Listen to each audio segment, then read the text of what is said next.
Algoritmo de clúster.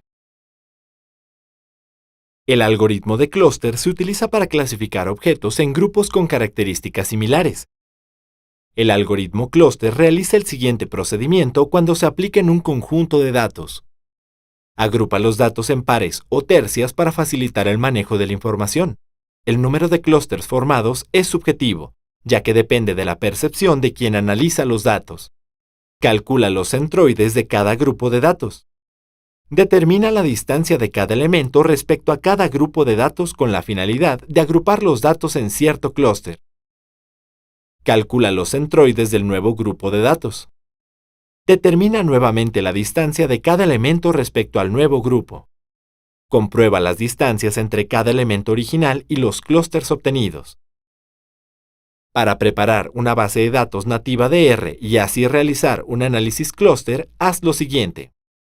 Crea un archivo del tipo rscript y guárdalo con el nombre análisis-clúster. Carga la base de datos Iris, que contiene información sobre la altura y anchura de los pétalos y sépalos de flores de las especies setosa, versicolor y virgínica. Asigna la base de datos a la variable datos-flores para que puedas manipular su contenido.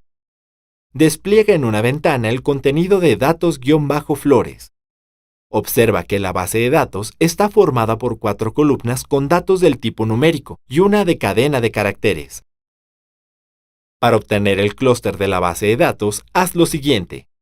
Estandariza los datos de las variables numéricas de la base de datos con la función scale paréntesis y como parámetro escribe el nombre de la base de datos seguido por apertura de corchete, espacio, coma, columna inicial de tu información, 2 puntos, columna final, cierre del corchete.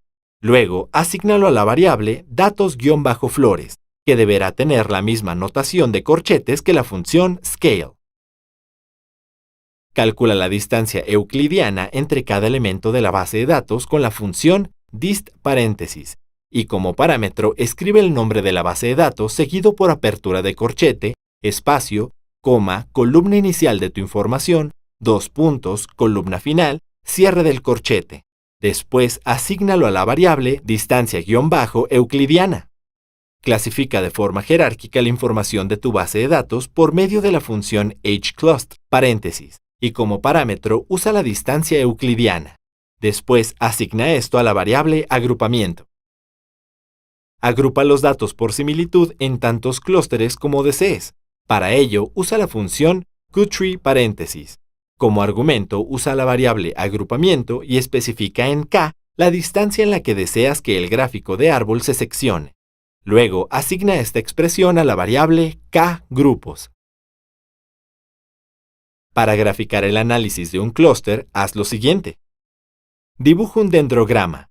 Con la función plot paréntesis y como argumento se escribe el nombre de la variable que almacena a hclust.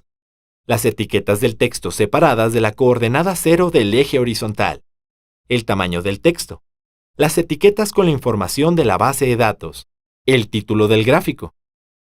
Dibuja un rectángulo que separe a cada clúster con la función rect.hclust paréntesis y como argumentos escribe el nombre de la variable que realiza la clasificación jerárquica, el número de clústeres a visualizar, el color del borde del rectángulo que separará a cada clúster. Por último, ejecuta el script. Observa que en el dendrograma se muestran anidadas varias ramas del árbol. Esto significa que son elementos que formarán parte del mismo grupo, mientras que los elementos aislados serán excluidos de este. En un algoritmo clúster, los objetos se clasifican con base en la medida de su similitud, que es el valor numérico que representa su semejanza. Entre más grande sea este número, mayor será la probabilidad de que los objetos sean asignados al mismo grupo.